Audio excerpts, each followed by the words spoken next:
برطانیہ میں مزدور تحریک کے فروغ کے ابتدائی سال مزدوروں اور خواتین کے شدید احتجاج سے عبارت تھے۔ نیا ٹریڈ یونینزم 19ویں صدی کے آخر میں جنگجوانہ ہڑتالوں کے نتیجے میں پیدا ہوا، جس میں غیر منظم مزدور بھی متحرک ہوئے جو پہلے کبھی جدوجہد میں شامل نہیں تھے۔ ان میں سے بعض تحریکوں میں محنت کش خواتین بھی شامل تھیں، جیسے کہ مشہور ماچس فیکٹری کی ہڑتال۔ مارکس کی بیٹی نے ان ہڑتالوں میں سرگرم کردار ادا کیا۔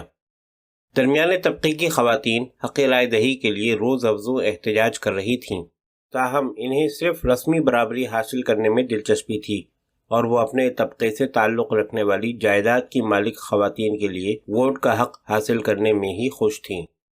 ہمیں یاد رکھنا ہوگا کہ اس وقت بہت سارے مردوں کو بھی ووٹ کا حق حاصل نہیں تھا، تاہم واقعات نے بہت جلد بورژوا نسوانیت پرستی کے رجعتی کردار کو بے نقاب کر دیا۔ بورژوا خواتین نے محنت کشوں مرد و خواتین کی طرف اپنی جارحانہ روش واضح کر دی، جیسا کہ جین پیکارڈ نے اپنے مضمون میں واضح کیا ہے کہ پینکرسٹ خاندان کا نام خواتین کے لیے ووٹ کا حق حاصل کرنے کی جدوجہد سے عبارت تھا، لیکن جس چیز نے سلویا پینکرسٹ کی سوچ کو اس کی والدہ ایمیلین اور بہن کرسٹا بیل کی سوچ سے ممیز کیا، وہ طبقاتی مسائل تھے۔ تقریباً 20 سال کی جدوجہد کے بعد سن 1920 میں یہ بات واضح ہو گئی جب ایمیلین ٹوری پارٹی کی پارلیمانی امیدوار اور سلویا برطانوی کمیونسٹ پارٹی کی بانی کارکن بنی۔ خواتین کی سماجی اور سیاسی یونین WSPU آزاد لیبر پارٹی کی خواتین کے ووٹ کے معاملے میں ہچکچاہٹ کی وجہ سے سن 1903 میں وجود میں آئی، جو بہت تیزی سے بڑھی اور سن 1907 تک اس کی 3000 برانچیں تھیں، جن میں استانیہ، کام کرنے والی لڑکیاں، کلرکس، درزی اور ٹیکسٹائل مزدور شامل تھیں۔ ان کے اخبار خواتین کے لیے ووٹ کا حق کی ہفتے میں 40,000 کاپیاں فروخت ہوتی تھیں۔ انہوں نے البرٹ مال کو پر کر دیا اور ہائیڈ پارک میں 2.5 لاکھ لوگوں کا جلسہ کیا۔ سن 1911 میں جب اسکویتھ کی لبرل حکومت آئرلینڈ کے لیے خود مختاری کا وعدہ کر رہی تھی تو اسی لمحے خواتین کے لیے ووٹ کے حق کی امید بھی دلائی گئی، لیکن بعد میں حکومت دونوں وعدوں سے مکر گئی۔ جب ووٹ کے لیے لڑنے والی خواتین نے اپنے مقصد کی خاطر راست اقدام کا راستہ اپنایا تو ان پر بدترین تشدد کیا گیا۔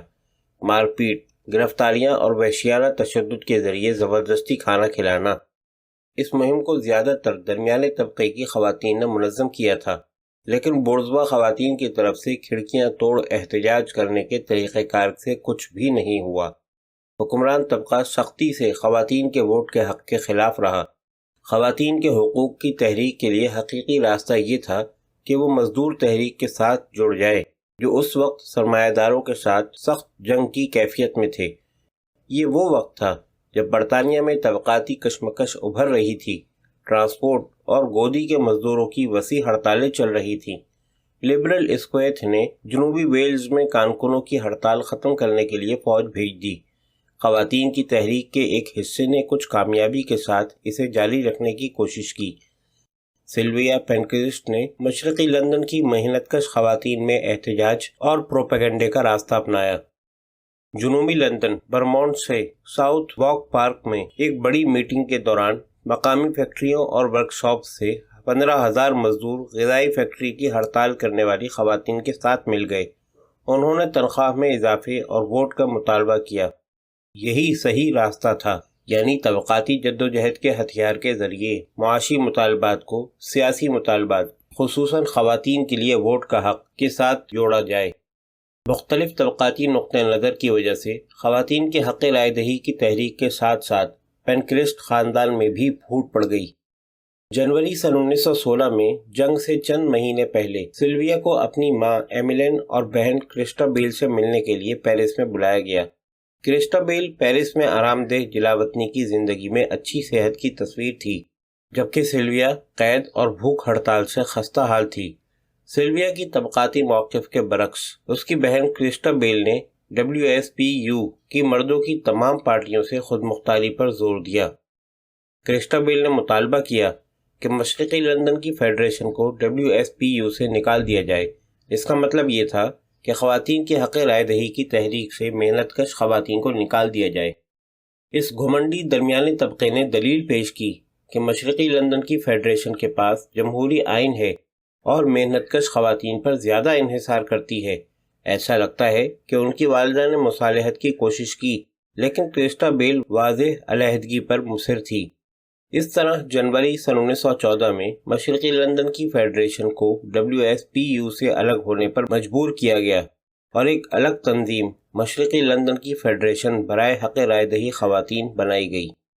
محنت کش طبقے کی طرف سے درمیانے طبقے کی نسوانیت پرستی کا رویہ اس سے بالکل واضح ہو جاتا ہے۔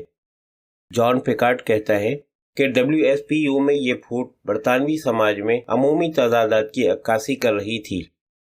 سن 1911 سے 1914 کے درمیان ہر شعبے کے محنت کش، گودی کے مزدور، ٹرانسپورٹ، ریلوے انجینئر ہڑتال پر تھے، حتیٰ کہ WSPU کے وہ کارکنان جن کو قید اور زبردستی خوراک دی گئی وہ سب محنت کش طبقے کی خواتین تھیں جن کو بدترین حالات اور تشدد کا سامنا کرنا پڑا تھا۔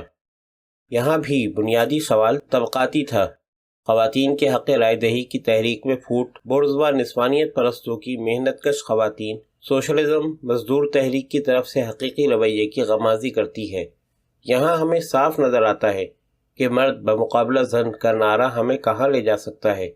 پھوٹ کے صرف چند ماہ بعد سن 1914 میں پہلی جنگ عظیم نے برطانیہ میں طبقاتی جدوجہد کو تقسیم کر دیا۔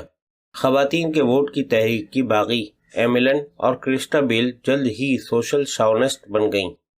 WSPU کے پرچے کا نام خواتین کے لیے ووٹ کا حق بدل کر برطانیہ رکھ دیا گیا۔ اس کا نعرہ تھا بادشاہ، ملک اور آزادی۔ یہ خواتین کی تحریک سے ذلت آمیز غداری تھی۔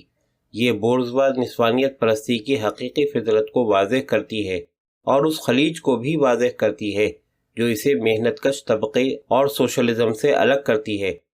تمام تر زبانی جمع خرچ اور نعرہ بازی کے باوجود وہ پرولتاری مردوں اور خواتین کے خلاف اپنے طبقے کے مردوں حکمران طبقے کے ساتھ متحد تھیں۔ تمام تر جنگ، اموات اور ذلتیں پرولتاریہ کو برداشت کرنی پڑیں، جبکہ بورژوا اور درمیانے طبقے کی خواتین و حضرات اپنے گھروں میں آرام سے بیٹھ کر صرف جھنڈے لہراتے تھے۔ ہمیشہ ایسا ہی ہوتا ہے۔